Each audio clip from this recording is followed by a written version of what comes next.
నమస్తే అన్న అందరికీ నమస్కారం. కువైట్లో ప్రస్తుతం ఒక బ్యాంకు నుంచి ఇంకొక బ్యాంకుకు డబ్బు ట్రాన్స్ఫర్ చేస్తే కానీ ఎటువంటి ఛార్జీలు అయితే లేవు.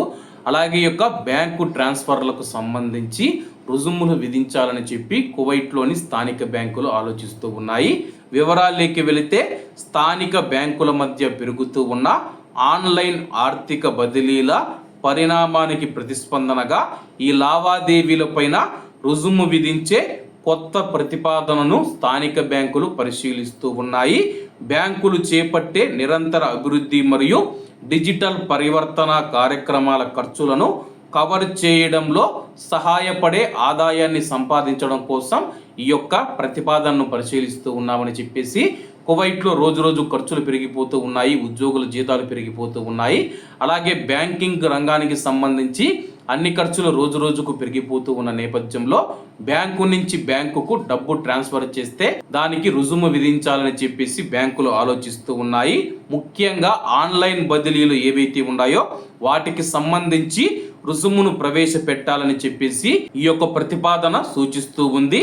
అటువంటి సేవలు చూసుకుంటే ప్రస్తుతం బ్యాంకులు ఫ్రీగా అందిస్తూ ఉన్నాయి.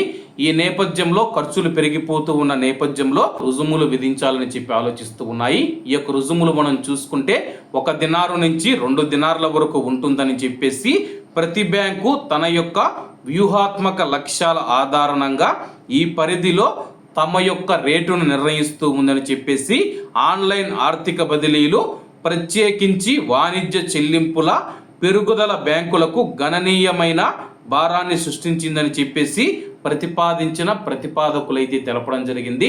ప్రస్తుతం కువైట్లో మనం చూసుకుంటే ఆన్లైన్ ద్వారా బ్యాంక్ టు బ్యాంకు డబ్బు ట్రాన్స్ఫర్ చేసుకుంటే కానీ ఎటువంటి రుసుము లేదన్నమాట. కువైట్లో బ్యాంకింగ్ రంగంలో తమకు ఖర్చులు పెరిగిపోతూ ఉన్నాయి. రాబోయే రోజుల్లో ఇంకా ఇబ్బందులు తలెత్తుతాయి. ఉద్యోగుల జీతాలు పెరుగుతూ ఉన్నాయి. అలాగే వాళ్ళు ఉన్న బిల్డింగ్ రెంట్ పెరుగుతూ ఉంది. ఒకవేళ సొంత బిల్డింగ్ ఉంటే ఇబ్బంది కాదు, కానీ ఒకవేళ ప్రైవేట్ బ్యాంకులు ఏవైతే ఉన్నాయో వాటి రెంట్లు పెరుగుతూ ఉన్నాయి, మెయింటెనెన్స్ పెరుగుతూ ఉందని చెప్పేసి ఈ రుజుములు అయితే విధిస్తూ ఉన్నారు. మరి కువైట్ ప్రజలు ఏ విధంగా స్పందిస్తారో వేచి చూడాల్సి ఉంది. కాబట్టి అందరూ బాగుండాలి, అందులో మనం ఉండాలి. అందరికీ నమస్తే అన్న, జై హింద్.